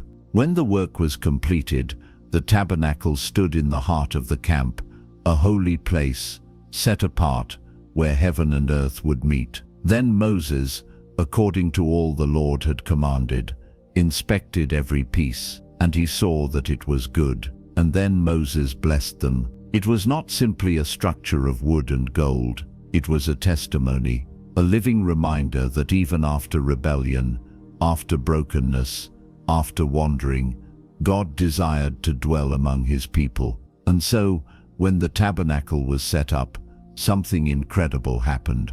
The cloud, the visible presence of God, descended upon it. The glory of the Lord filled the tabernacle so fully that Moses himself could not enter.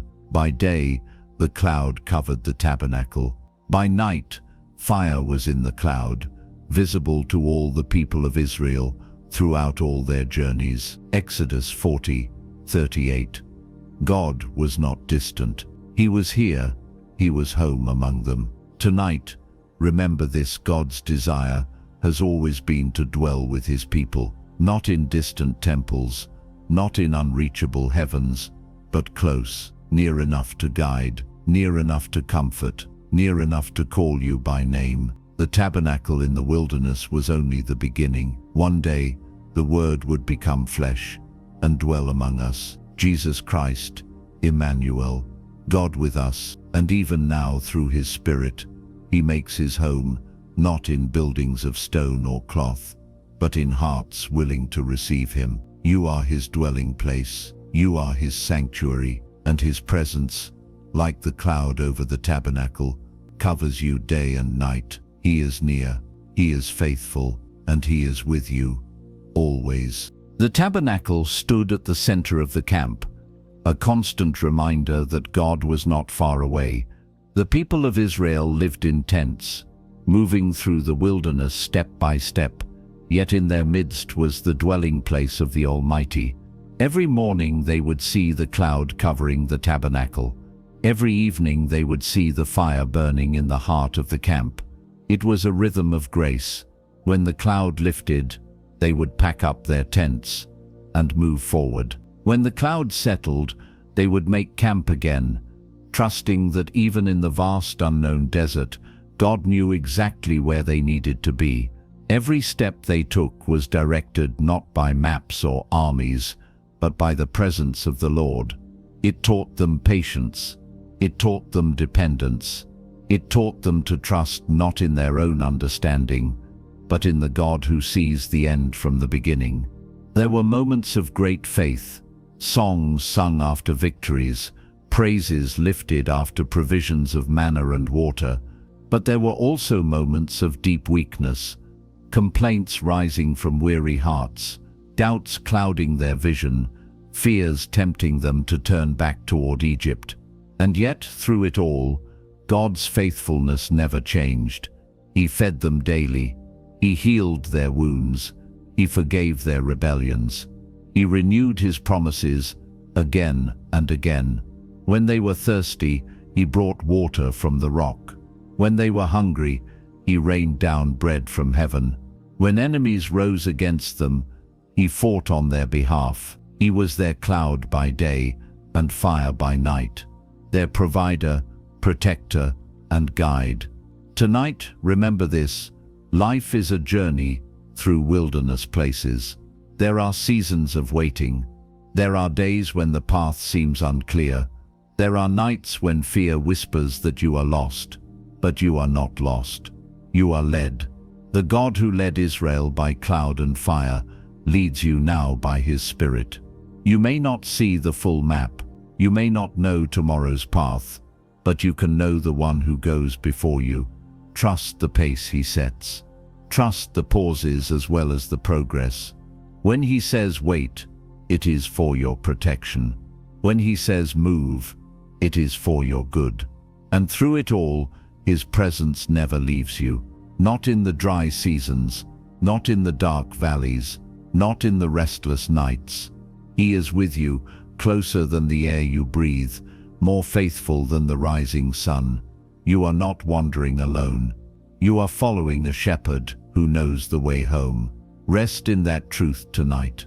The same cloud that led Israel through the desert now covers your life with mercy. The same fire that lit their nights now burns in your heart through his Spirit.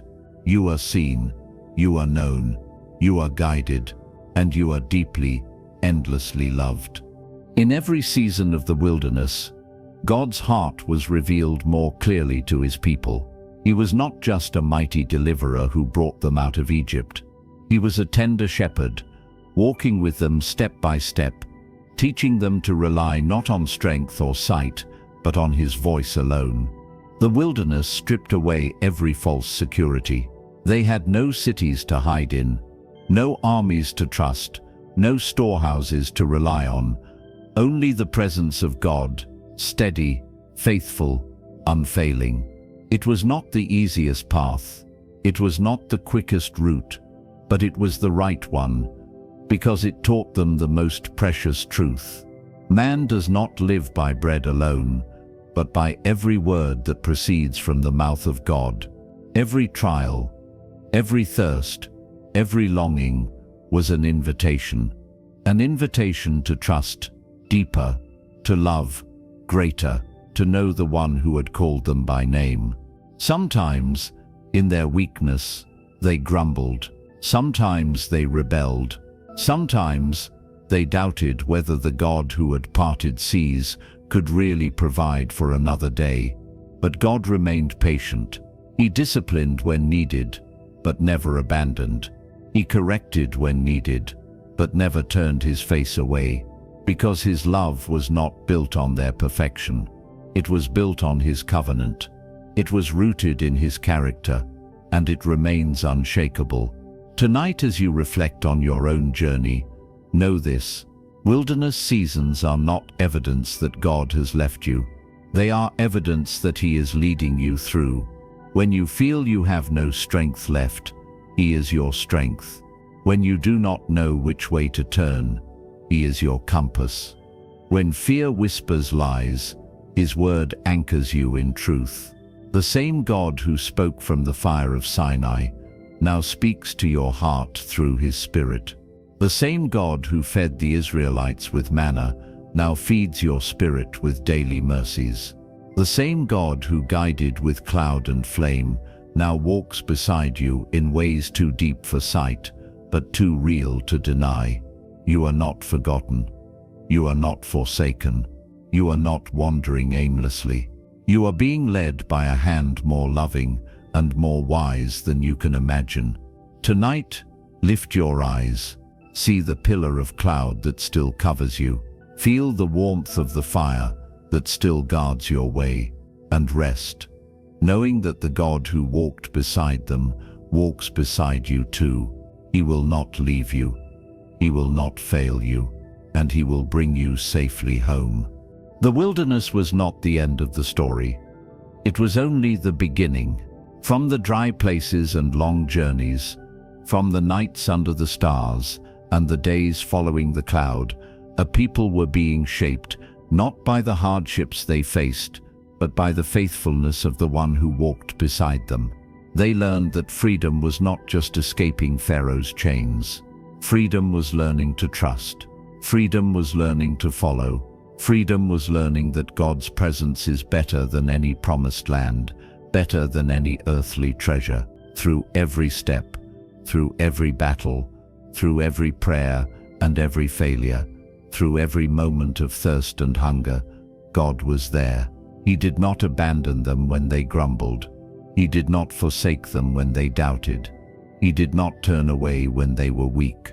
He remained steadfast and sure, a pillar of cloud by day and fire by night, a whisper at Moses' side, a fountain in the desert, a healer for their wounds, a father for their wandering hearts. Tonight, your journey may feel uncertain. You may feel like you are walking through dry places, facing battles you did not expect, waiting for promises that seem slow to come. But the God of Israel is your God too. The same hands that carried them through the wilderness carry you. The same voice that called them his treasured possession calls you beloved. The same presence that hovered over their tents now fills your heart with peace that passes understanding. You do not walk alone. Every step, every breath, every moment, he is there, guiding you, when you cannot see the way, strengthening you when your legs grow weary, fighting for you when your hands fall weak, and loving you always, endlessly, faithfully. The wilderness will not last forever. There is a promised land ahead, a place of fulfillment, a place of joy, a place of peace. But even now, even here, His presence is enough. Even before you reach the destination, His goodness is surrounding you. Rest in Him tonight. Trust His timing. Trust His leading. Trust His love. The same God who parted seas still moves mountains for you. The same God who gave manna in the morning still provides daily mercies for your soul. The same God who walked beside Israel through the wilderness walks beside you through every season. He is your cloud by day. He is your fire by night. He is your safe place, your strong tower, your unfailing hope. And He will never leave you, not for a moment, not for a breath, not for all eternity. Thank you for spending this time with me, walking through the wilderness where God's love and faithfulness were written into every step. If tonight's journey touched your heart, know that you are never alone. The same God who walked beside them walks beside you even now, carrying you, guiding you, and writing your story with tender hands. If you'd like to continue resting in God's presence, feel free to subscribe and join me for more peaceful stories from Scripture. Stories that remind us again and again that His love never fails. May you sleep peacefully tonight, wrapped in the arms of a faithful God. God bless you.